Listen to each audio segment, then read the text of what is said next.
नमस्कार, मैं हूं आशुतोष और आप देख रहे हैं सत्यहिंदी.com। सत्यहिंदी.com के खास कार्यक्रम आशुतोष की बात में आपका स्वागत है।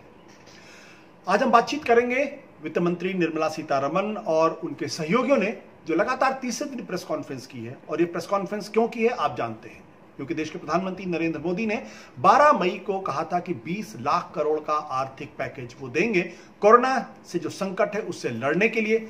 हालांकि उन्होंने ये भी कहा था कि यह आत्मनिर्भरता का अभियान होगा, लेकिन तीसरे दिन जब उनकी प्रेस कॉन्फ्रेंस हुई निर्मला सीतारमण की और उसमें जो बातें की गई उसको देखकर ऐसा लगा कि शायद जो बातें कही गई थी, जो उम्मीदें की जा रही थी, शायद वो चीज हो नहीं रही है। इसके अलावा कुछ और चीजें हो रही हैं। और वो क्या चीजें हो रही हैं, आज उन्होंने विशेष तौर पर एग्रीकल्चर सेक्टर के बारे में बातचीत की है, जिसमें 11 सूत्री उनका कार्यक्रम था। 8 चीजें थी, उनका कैपेसिटी बिल्डिंग के बारे में बातचीत करेंगे और साथ ही साथ 3 पॉइंट थे वो सुधार के बारे में बात करने की थी। लोग ये उम्मीद कर रहे थे कि जो किसानों की मौजूदा समस्या है कि जो उनकी फसल है, जो फसल कटी हुई है, उसको कैसे मंडी तक लेके जाना है, उनको कैसे जो दिक्कतें पैदा हो रही हैं, जो चीज़ें बिक नहीं रही हैं, उसका क्या इंतजाम करना है, उन सब चीज़ों पे कोई बातचीत नहीं। ऐसे में सवाल ये खड़ा होता है, क्या सरकार की तरफ से कोई डिसेप्शन किया जा रहा है या वाकई कुछ ऐसी चीज़ की जा रही है जो हम लोग समझ नहीं पा रहे हैं। इस पर करेंगे विस्तार से बातचीत। हमारे साथ होंगे 4 प्रमुख हमारे साथ मेहमान, लेकिन उसके पहले एक छोटी सी अपील यह है कि सत्यहिंदी.com एक कोशिश है ईमानदार पत्रकारिता को स्थापित करने के लिए। इसके लिए हमें आपके सहयोग की जरूरत है। हमारा आपका जुड़ाव लगातार मजबूत होता जा रहा है। इस जुड़ाव को और मजबूत करने के लिए आपको इस वीडियो के नीचे जो डिस्क्रिप्शन है उसमें जाना होगा। वहां पे एक बटन है, लिंक है, उसको आप क्लिक करेंगे और सहयोग करेंगे तो हमें बहुत फायदा मिलेगा। तो फिर वापस लौटते हैं आज के विषय के ऊपर। आलोक जी, आप जरा पहले हमको समझा दीजिए कि भाई आज हुआ क्या और इसकी क्या अहमियत है। डिसेप्शन है या मैं धोखा में खुद ही आ गया हूं? मुझे लगता है आशुतोष, कोई भी ऐसा आदमी नहीं होगा आज जो आपके इस सवाल का साफ साफ जवाब दे पाएगा कि आज क्या हुआ और आज के पहले 3 दिन भी क्या हो रहा है। आज मैंने कई लोगों से बात करने की कोशिश की, अनेक एक्सपर्ट से। कल तक तो लोग राजी हो जाते थे कि हाँ चलिए थोड़ी बात कर लेते हैं। आज अनेक विद्वानों ने कह दिया कि भाई अब हम बात तभी करेंगे जब ये पूरा पैकेज सामने आ चुका होगा। शेयर मार्केट के कुछ ग्रुप्स हैं, आपको पता है शेयर बाजार आमतौर पर माना जाता है कि इस तरह की चीजों का बैरोमीटर है, उसमें जो रिस्पॉन्स आएगा उसको देखा जाएगा। शेयर बाजार के ग्रुप्स में कहा जा रहा है कि क्या तमाशा चल रहा है, टाइम खराब हो रहा है, टोटल जोड़ लीजिए तो बजट स्पीच से दुगना टाइम निकल चुका है और ये इमीडिएट रिलीफ जिस वक्त चाहिए उस वक्त पंचवर्षीय योजनाएं बनाई जा रही हैं। ये मेरे हिसाब से तो क्रक्स ये है। अभी तक पहले दिन लगा कि थोड़ा आज कुछ मिला है, पहले दिन थोड़ा सा हल्का फुल्का रिलीफ था, कुछ रिफॉर्म्स के कदम भी थे उसमें, लेकिन कुछ रिलीफ नजर आ रही थी। दूसरे दिन लगा कि आज तो बहुत कम मिला, शायद कल मिलेगा। अब आज जो मिला है उसे देख लें तो बिल्कुल सफाई है, कोई नहीं। 8 कदम किसानों के लिए बताए गए हैं, 3 रिफॉर्म्स हैं और अभी जो सूत्रों से जानकारी मिल रही है, जो मंत्रालय कवर करने वाले लोग हैं, वो कह रहे हैं अगले 2 दिन रिफॉर्म्स ही होने हैं। तो अब अगर रिफॉर्म ही रिफॉर्म होने हैं तो, और जो रिफॉर्म हो रहे हैं वो ये हैं कि ये योजना बनेगी, ये इंश्योरेंस दिया जाएगा, ये इंफ्रास्ट्रक्चर क्रिएट होगा। फार्म गेट हमारे देश में कौन से फार्म में गेट होता है पहले ये पता कर लीजिएगा। फार्म के गेट पर सुविधाएं दी जाएंगी, ये व्यवस्था की जा रही है जी। तो लग ये रहा है कि चाहिए, अभी आग लगी है उसको बुझाने के लिए पानी चाहिए। हम योजना बना रहे हैं कि भविष्य में आग से फायर प्रूफ मकान बनाए जाएंगे, इस देश में आग नहीं लगा करेगी। विजय जी, क्या आपको लगता है कि आलोक जी कुछ ज्यादा ही व्यंग्यात्मक हो रहे हैं या कुछ ज्यादा ही आलोचनात्मक हो रहे हैं? क्योंकि मैंने भी आज मेरे 3 दिन की प्रेस कॉन्फ्रेंस पहले सुनी, उसके पहले जो प्रधानमंत्री जी की का राष्ट्र नाम उद्बोधन था उसको भी मैंने बड़े ध्यान से सुना। और जब मैं उनका उद्बोधन सुन रहा था तो मुझे ऐसा लग रहा था कि 20 लाख करोड़ रुपए सरकार अपने जो है वो अपने वैलेट से निकाल के जनता को देगी और जो क्राइसिस है उस क्राइसिस को एडरेस की कोशिश करेगी।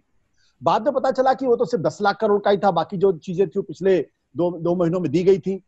2 दिन तक तो लगा कि चलो फिर भी कुछ तो कुछ मिल रहा है। आज तो ऐसा लग रहा है जैसे कि समस्या आज की है और उसका समाधान हम 6 महीने बाद या 2 साल बाद या 3 साल बाद या 5 साल निकाल रहे हैं। तो यह हमारी समझ की दिक्कत है या वाकई क्या हो रहा है? दोनों चीजें इसमें है आशुतोष। जो आलोक जी कह रहे हैं वो भी बात है, आप जिस वो बात है, लेकिन जो तुरंत करना चाहिए, कल भी हम उसकी चर्चा कर रहे थे कि प्रवासी मजदूरों को जब पैसा दिया जाएगा, पहुंचेंगे नहीं पहुंचेंगे, तुरंत क्या फौरी राहत उनको मिल रही है। आज जितना निर्मला जी ने बात की है, खासतौर से एग्रीकल्चर को लेकर, फिशरीज को लेकर, वो सारी बातें, वो दोनों चीजों का मिला जुला है। आज की प्रेस कॉन्फ्रेंस को मानता हूं, और इसको बहुत सैटिरिकल तरीके से ना भी समझें तो ये समझने की जरूरत होती है कि जो प्रधानमंत्री नरेंद्र मोदी अक्सर कहते हैं, उन्होंने अपने भाषण के पहले दिन भी कहा कि आपदा को अवसर में बदलने की जो आदत है वो हमें अपनानी चाहिए, संकट को मौके में बदलने का काम। तो ये जो संकट है, इसकी तुरंत जो राहत होनी चाहिए वो तो होनी ही चाहिए, लेकिन क्या इस मौके को, क्या इस अवसर को हम लॉन्ग टर्म के लिए भी बेहतर तरीके से इस्तेमाल कर सकते हैं, इसका फोकस भी मुझे आज की प्रेस कॉन्फ्रेंस में दिखाई देता है। जिसे हम लोग सोच रहे हैं कि ये आज की बात जो आलोक जी कह रहे हैं कि आज जो जरूरत है वो नहीं कर रहे, आज की जरूरत का भी काम करना पड़ता है, लेकिन आगे के लिए भी वो गलती ना हो, वो परेशानी ना हो, इसका भी अगर ध्यान रख लिया जाए तो इसमें कोई बहुत परेशानी नहीं है। जैसे हम बीमार भी होते हैं, उस समय की तो ले ही रहे होते हैं, लेकिन उसके साथ साथ हम दूध और हल्दी भी लेते हैं, फिर बादाम लेना भी शुरू करते हैं, फिर कहते हैं कि थोड़ा सा वॉक भी शुरू कीजिए, तो ताकि आगे भी बढ़ा जा सके। मुझे लगता है इन दोनों चीजों का मिला आज की प्रेस कॉन्फ्रेंस में दिखाई देता है। बहुत ज्यादा आज तुरंत की राहत इसमें नहीं दिखाई दे रही है, ज्यादातर चीजें पुरानी ही हैं जिनका जिक्र निर्मला जी ने किया है, लेकिन फिर भी हमें आगे बढ़ने के लिए दोनों को साथ लेकर चलना होगा।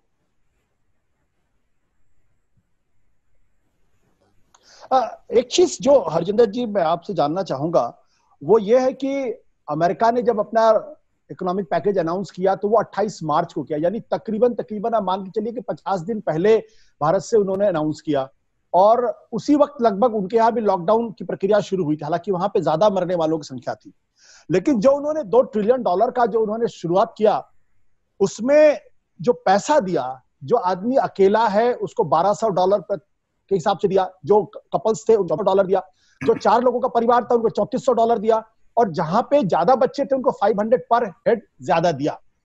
ये वो व्यवस्था थी कि आदमी की जो फौरन जरूरतें हैं, आज जो दिहाड़ी मजदूर की सबसे बड़ी जरूरत यह है कि उसके पास खाने को नहीं है, या उसके पास अगली सुबह उसके पास क्या होगा इसकी उसकी दिक्कत, उसके पास दिक्कत है। वैसे में हमारे यहाँ ऐसी कोई स्थिति दिखाई नहीं पड़ती है, और ऐसा लगता है जैसे कि हम या तो बजट की चीजों को ही सामने रख रहे हैं, या फिर लोगों के सामने एक मायाजाल क्रिएट कर रहे हैं। देखो हम कर तो बहुत कुछ रहे हैं, जबकि अमेरिका के अंदर या जर्मनी के अंदर या दूसरे जगहों पे जहां पे अनाउंस किया गया, वहां पे मुझे लगता है आधे 15 मिनट की प्रेस कॉन्फ्रेंस हुई या नहीं भी हुई, और उसके बाद उन्होंने अनाउंस कर दिया। हम 3.5 से 4 घंटे तक ऑलरेडी हो चुका है, और अभी 3 और इस तरीके की मीटिंग होगी। इसका क्या मतलब निकलता है? क्या आपको लगता है कि ईमानदार कोशिश की भी जा रही है या नहीं कोशिश की जा रही है? देखिए 12 मई को जब इन्होंने पहली की 20 लाख करोड़ की, तो उसको इस तरह से पेश किया गया कि जैसे ये नरेंद्र मोदी का छप्पर फाड़ के ऑफर है, और उस दिन आपने कहा था कि ये 20 करोड़ नहीं 16 करोड़ है। अब ये लग रहा है कि उससे बहुत कम है, क्योंकि उसमें बहुत सारी दूसरी चीजें जोड़ दी गई हैं। एक समस्या इसलिए भी आ रही है कि हमारे पास इसका सबसे पहले अगर मैक्रो व्यू रख दिया जाता कि भाई इतना पैसा हम खर्च कर रहे हैं, इतना एक्चुअल स्पेंडिंग है, इतना लैंडिंग है, इतना इस सोर्स से आ रहा है, इतना पुरानी योजनाओं का है, तो हमें समझने में आसानी होती। वो हमारे सामने नहीं रखा गया, वो पिक्चर हमारे सामने नहीं है। तो अब इसमें मिला जुला रूप हो रहा है, बहुत सारी योजनाएं आ रही हैं, बहुत सारा रिफॉर्म आ रहे हैं, एक्चुअल स्पेंडिंग का अंदाज लगाना लगातार मुश्किल होता जा रहा है, एक बात। दूसरा, आज के इसमें एक समस्या ये भी है कि एग्रीकल्चर जो है वो स्टेट सब्जेक्ट है, वो सेंटर का सब्जेक्ट नहीं है, और शायद कंकरेंट लिस्ट में भी मेरे ख्याल से नहीं है। तो इसलिए इसमें वैसे भी केंद्र के पास करने के लिए बहुत कम होता है, लेकिन जितना वो कर सकती थी उतना भी करती हुई नहीं दिखाई दी है, ये समस्या है। बट लेकिन हरजिंदर जी, जैसे कि आज उन्होंने एक महत्वपूर्ण बात की कि एसेंशियल कमोडिटीज एक्ट 1955 में उन्होंने कहा कि इसमें रिफॉर्म कर रहे हैं, और उन्होंने सीरियल्स को, एडिबल को, टमाटर को, आलू को, प्याज को, इन सब चीजों को उन्होंने एक तरीके से डीरेगुलेट कर दिया है। और यह भी कहा है कि जो किसानों के सामने एक दिक्कत होती थी कि वो एक राज्य से दूसरे राज्य में अपनी चीजों को सप्लाई नहीं कर सकते थे, उनको बेच नहीं सकते थे, कम से कम ये 2 चीजें फॉरेन को फायदा ना पहुंचा, लेकिन किसानों को लॉन्ग टर्म फायदा पहुंचाएंगी। हाँ, किसान, ये जो रिफॉर्म है ये कुछ ऐसे रिफॉर्म है जो डू है काफी समय से, तो क्या माना कि इसके लिए आप इसका कोरोना वायरस का इंतजार कर रहे हैं? ये तो झूठ है, ये आपको करने ही थे। आज नहीं करते तो 2 साल बाद करते, 1 साल बाद करते, आपने पहले कर दिए, ये एक अच्छी चीज है, इसका फायदा पहुंचेगा। लेकिन हमें ये भी देखना होगा कि आपने जो स्टिमुलस पैकेज घोषित किया है उसका आपका लक्ष्य क्या है? आप फौरी राहत देना चाहते हैं या लॉन्ग टर्म, या उनके अगर विजय जी की भाषा को यूज करें कि आप अभी रोग से मुक्त होने की दवाई देना चाहते हैं या बादाम देना चाहते हैं? तो मुझे लग रहा है कि दो चीजें देना चाहते हैं और दोनों चीज नहीं जा रही है शायद। नहीं जी, आलोक, क्या आप हरजिंदर जी की राय से आप सहमत हैं? हाँ, मतलब मैं देखिए इस हद तक सहमत हूं कि इस वक्त की दवा, वो फिर मैं विजय जी वाली बात में से उठाऊंगा जो उन्होंने उसकी तुलना की है कि इस वक्त वाली दवा जो चाहिए वो नहीं दी जा रही है, अभी आग पर पानी नहीं डाला जा रहा है। मुझे समस्या यहाँ दिख रही है। समस्या बाकी सब कुछ जो हो रहा है इस पर अलग से डिबेट हो सकती है कि एसेंशियल कमोडिटीज एक्ट जो खत्म किया जाएगा उसमें कहा गया कि कोई स्टॉक लिमिट नहीं लगेगी, बहुत बड़ी मुसीबत को छोड़कर। तो अब ये बहुत बड़ी मुसीबत कब आएगी इसका हिसाब लगाना मुश्किल है। ये फिर कोई किसी भी दिन सरकार तय कर सकती है कि आज बहुत बड़ी मुसीबत आ गई है, आज लगेगी। अब तक ये फिर हम इंस्पेक्टर राज की तरफ वापस जा रहे हैं। किसी दिन किसी मनुष्य के विवेक पर छोड़ा जा रहा है, वो तय करेगा ये कौन सी आपदा आ गई जिसमें ये लग जाएगा। दूसरा, एपीएमसी एक्ट खत्म किए जाएंगे, इनकी जगह केंद्रीय कानून बनाया जाएगा। एपीएमसी एक्ट खत्म करने की मांग वर्षों से चल रही है, ये कोई आज की नहीं है।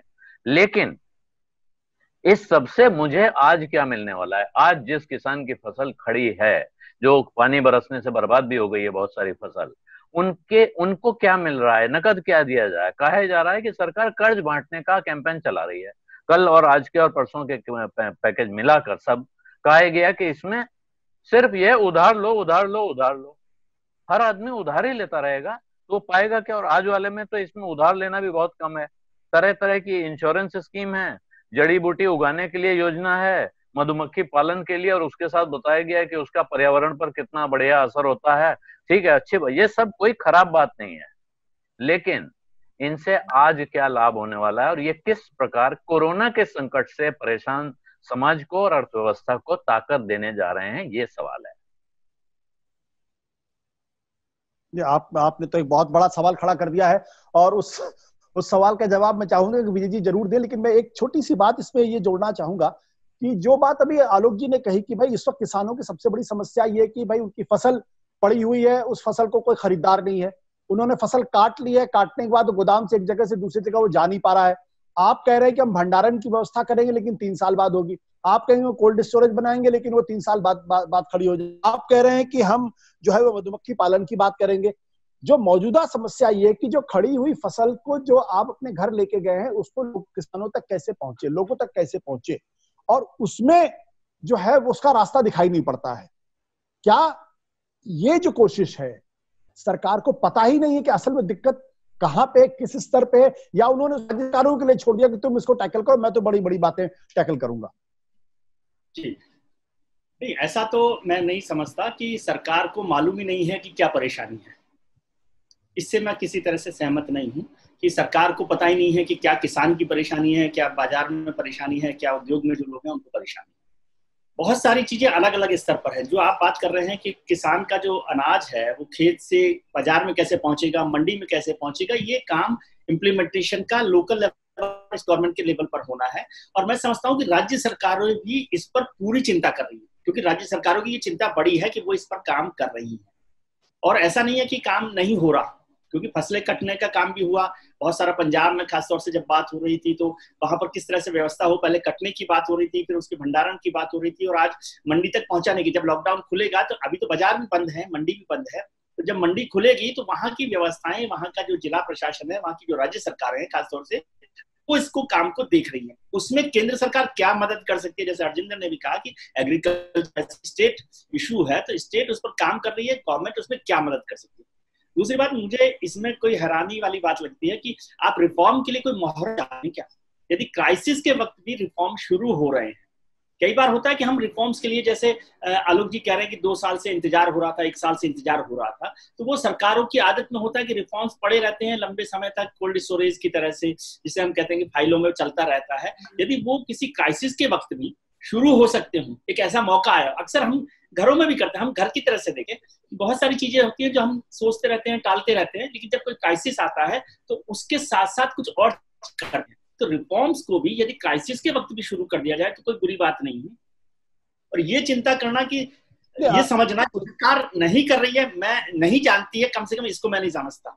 इससे सहमत हो सकते हैं कि सरकारें बहुत सारी चीजें जो नहीं हो पा रही हैं, जिनको तुरंत किया जाना चाहिए वो नहीं हो पा रहा, लेकिन सरकार नहीं समझती। और ये मोदी सरकार की बात नहीं कर रहा मैं, ये हमारी जितनी सरकारें हैं, राज्य सरकारें भी हैं, तो बहुत जमीनी स्तर पर बहुत सी चीजों को बेहतर तरीके से समझती है। इम्प्लीमेंटेशन में 20% 25% का फर्क हो सकता है। हरजिंदर जी, आप सहमत है विजय जी की बात से? मुझे लगता है कि सरकार हो सकता है समझती हो, इसमें मुझे कोई शक नहीं है, क्योंकि सरकार के पास पूरा एक तंत्र है जो चीजों को देखने का, उसका एक अपना नजरिया होता है। लेकिन अभी जो है पैसे को गांठ बांधे रखने वाला उसने तरीका अपनाया है कि अभी ज्यादा खर्च मत करो। ये हो सकता है कि वो ये मान रही हो कि ये क्राइसिस भविष्य में और ज्यादा बढ़ गया, तब हम क्या करेंगे अगर अभी हमने सारा खर्च कर दिया। लेकिन प्रॉब्लम ये आ रही है कि सरकार इस समस्या को सप्लाई साइड से एड्रेस कर रही है, डिमांड साइड से एड्रेस नहीं कर रही है। और आप तीनों दिन की उसमें देख लीजिए कि उसमें सब कुछ सप्लाई साइड के लिए किया जा रहा है, कैसे डिमांड क्रिएट होगी, कैसे उनके लिए बाजार बनेगा, कहीं पे कोई चिंता नहीं दिख रही है, और इसकी वजह से ज्यादा समस्या दिख रही है। बिल्कुल। पिछले दिनों भी यह बात कही गई थी, रूरल सेक्टर के अंदर जो है वो डिमांड लगातार कम हुई है। तो अगर सप्लाई साइड को अगर आप मजबूत करेंगे और डिमांड क्रिएट नहीं करेंगे तो जाहिर सी बात है इकोनॉमी का जो गतिविधि होनी चाहिए, जो गति आनी चाहिए, वो शायद नहीं आएगी।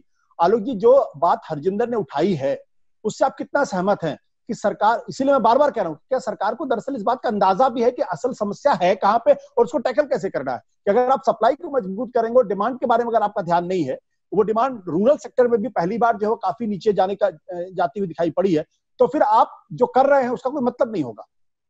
नहीं तो मैं तो इसमें देखिए विजय जी से भी सहमत हूं और हरजिंदर से भी सहमत हूं।